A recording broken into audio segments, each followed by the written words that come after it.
9월 7일 월요일 새벽 기도에 나오신 우리 모든 성도님들 주님의 이름으로 축복합니다.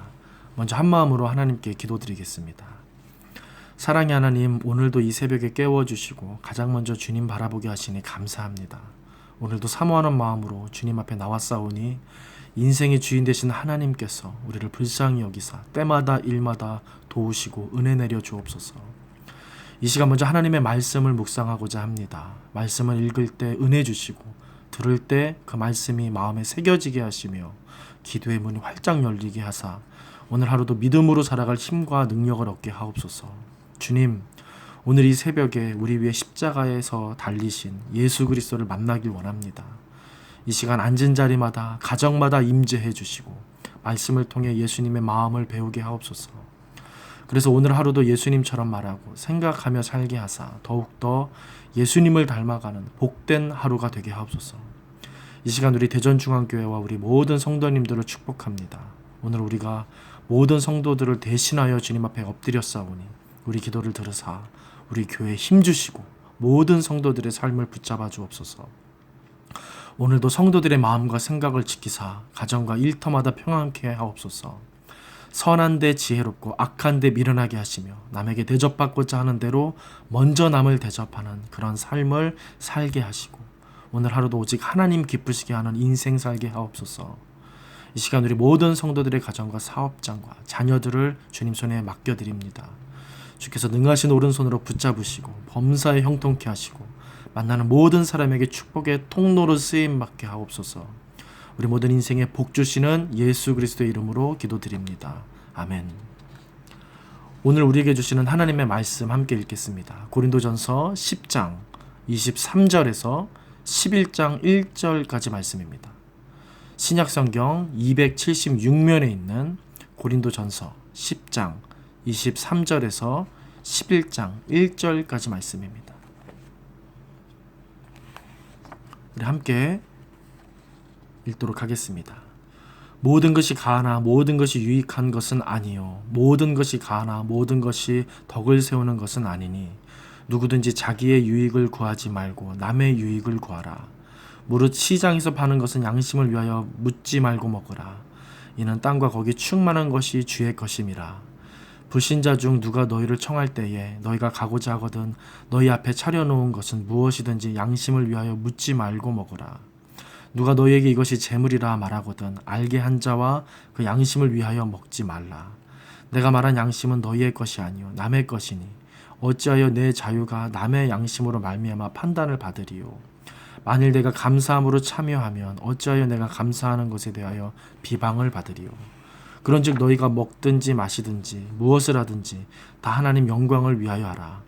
유대인에게나 헬라인에게나 하나님의 교회에나 거치는 자가 되지 말고 나와 같이 모든 일에 모든 사람을 기쁘게 하여 자신의 유익을 구하지 아니하고 많은 사람의 유익을 구하여 그들로 구원을 받게 하라.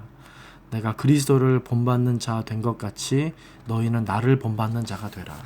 아멘. 오늘 함께 읽은 말씀으로 그리스도를 본받아 라는 제목으로 말씀 전하도록 하겠습니다. 바울은 지금 덕을 세우는 것, 이것을 기준해서 그리스도인들이 또 교회가 어떻게 나아가고 어떻게 살아야 하는지 이 부분을 말하고 있습니다. 모두가 이런 바울의 뜻에 동의하실 것입니다. 그렇다면 덕을 세운다. 과연 이것이 무엇일까 생각해 보시기 바랍니다. 쉽게 생각할 때 이런 생각이 먼저 듭니다. 선한 영향력을 주는 것이고 모범이 되는 것. 이것이 바로 덕을 세우는 것이 아닐까 생각이 듭니다. 그렇다면 바울은 이 덕을 세우는 것을 오늘 본문 말씀에서 뭐라고 하고 있는지 살펴보도록 하겠습니다. 고린도전서 오늘 본문 23절과 24절 말씀을 보시면 이렇게 정리할 수 있습니다. 특정 어떤 사람에게만 유익한 게 아니라 모든 사람에게 유익한 것이 덕스러운 것인데 그러기 위해 나의 유익이 아니라 남의 유익을 구하는 행동, 이것이 바로 바울이 이야기하는 오늘 본문 말씀이 우리에게 나타내 보여주고 있는 덕을 세우는 일이 됩니다. 어떠십니까? 우리의 유익이 아니라 모든 사람의 유익을 구하고 나의 유익이 아니라 남의 유익을 구하라고 하는 이 바울의 말, 이 말에 여러분들께서는 공감하실 수 있으십니까? 적지 않은 경우 우리 마음속에는 29절에서처럼 생각될 수 있을 것 같습니다. 어찌하여 내 자유가 남의 양심으로 판단받으리요. 사실 지금 바울은 무엇을 우리에게 요구하는 거냐면 덕을 세우는 일을 위해서 너희 자유를 너희의 것을 포기해라. 그렇게 말하는 것입니다. 그러면서 그리스도인은 교회는 두 가지를 구하라고 말하는 것입니다. 첫 번째는 영혼을 구해라. 나의 영혼이 아니라 누구의 영혼입니까? 남의 영혼을 구하라는 것입니다. 남의 영혼을 위하라. 그것이 불신자일 수도 있고요. 유대인이나 헬라인인데 믿게 된 개종한 그런 다른 성도, 다른 그리스도인일 수도 있습니다.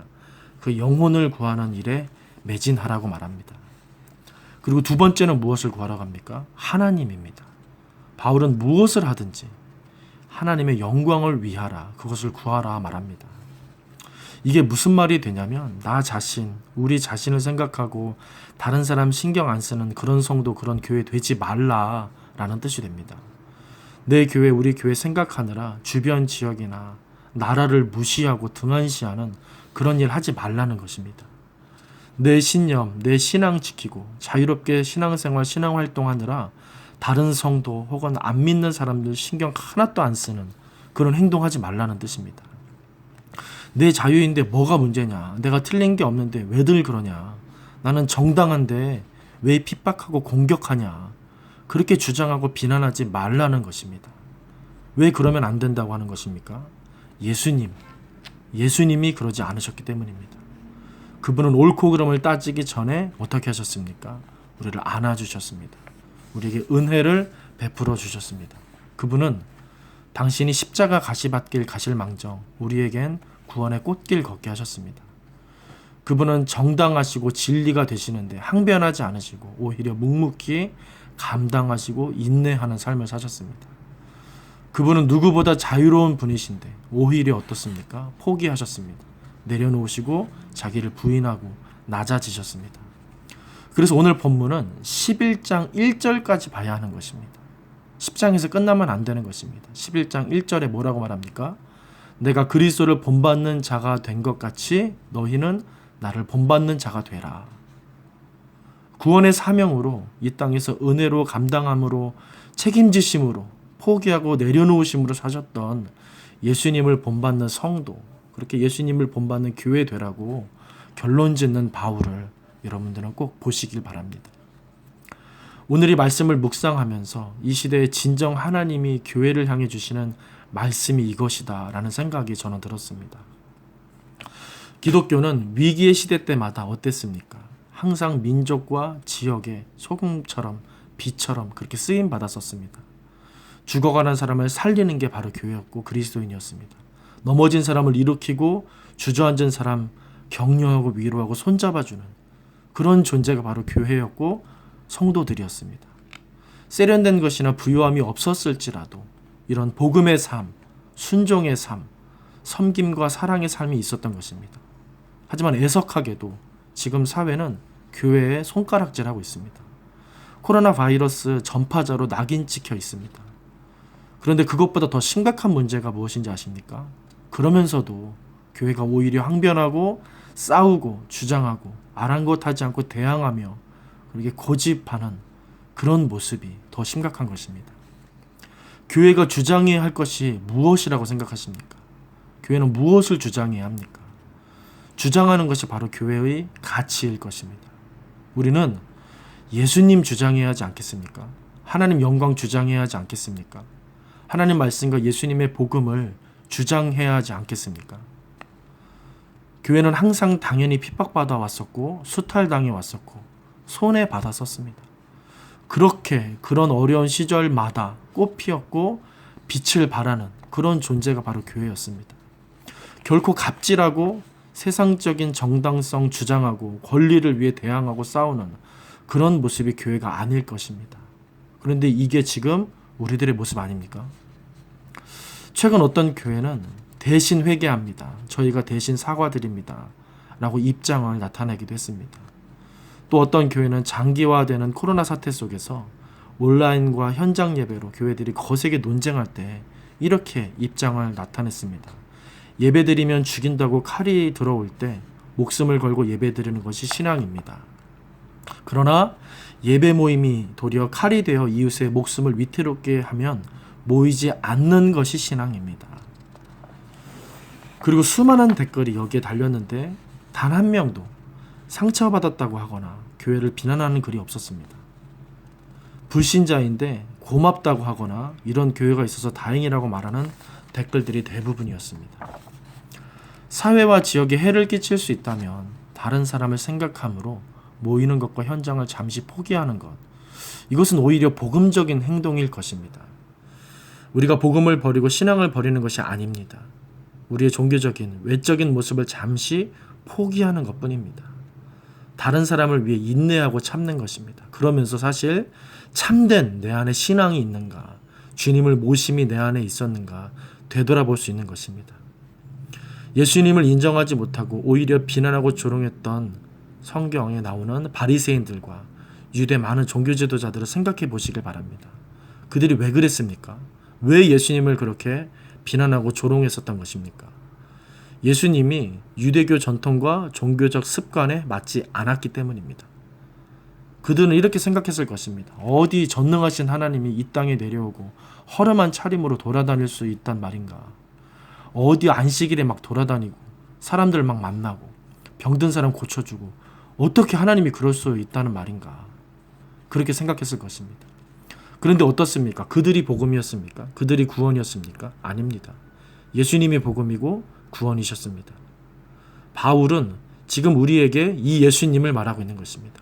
이 예수님 본받으라 하는 것입니다. 복음이라고 생각하고 신앙이라고 생각하고 믿음이라고 생각한 것들이 사실은 나의 세상적 권리요, 즐거움이요, 안락함이요, 오랜 습관이요, 종교였음을 생각해 보라는 것입니다.